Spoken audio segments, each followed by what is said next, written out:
In the past modules, we have heard about the high costs of collection, but also of the high optimization potential with vehicle types, loading and routing strategies. However, we want to ensure collection services to all, and for this, sometimes it is necessary to use approaches which remain non-optimized, but achieve the objective of service provision. Why? Because sustaining a hygienic environment and ensuring public health are key functions of municipal waste collection. It is a main driver to ensure that waste management services are provided to all, independent of the cost. Not having collection service would affect the wider public and thus counteract the objective of the service. Collection in certain areas can be extremely challenging. Let us look at a few examples. Here is an example from Mumbai, India. Just by looking at the settlement pattern, this extremely high population density with very limited road infrastructure, you can easily imagine that it is impossible to move around in this neighborhood with a waste collection truck. Or this example from a neighborhood in Caracas, Venezuela, located on a very steep slope, making access for waste collection trucks very difficult. It is in fact quite typical in many cities of the world that the low-income neighborhoods are exactly in those areas which are so difficult to access. They have very limited road infrastructure, narrow lanes which are often unsealed or even washed out. Solutions for waste collection in such areas of difficult access is a split of waste collection into two steps. Primary collection, which provides services in the neighborhood with smaller vehicles or more simple technology. Then the transport of this collected waste to a collection point, where it is stored in larger containers, and then secondary collection, which removes this waste regularly for transport to the treatment or disposal facility.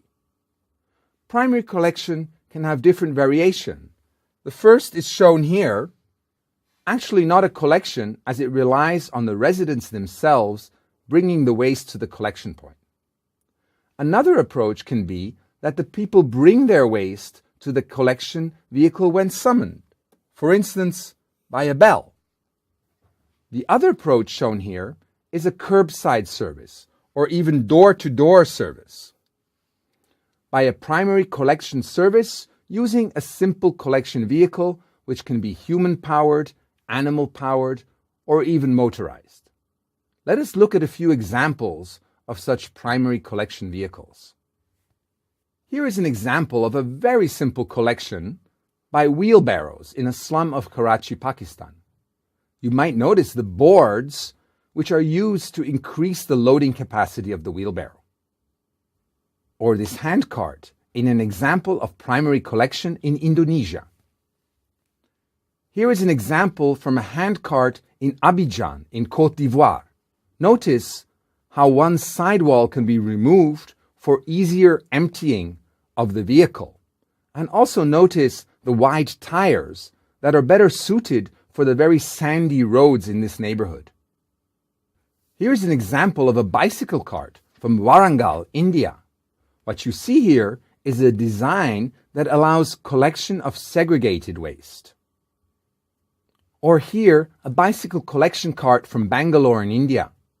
A special feature of this collection vehicle are these blue bins, which on one hand allow collection of segregated waste, but also allow easy emptying of the collection vehicle, as each bin can be removed separately and emptied.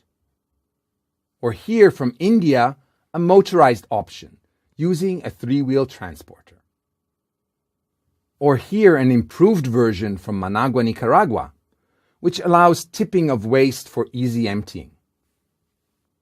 So remember, sometimes to ensure waste collection in areas that are difficult to access, the option of primary collection is a good solution, although it may not really be cost optimized. Primary collection has the advantage that it is typically a simple approach, and it can be easily adapted to the specific local, topographic, or road or lane conditions.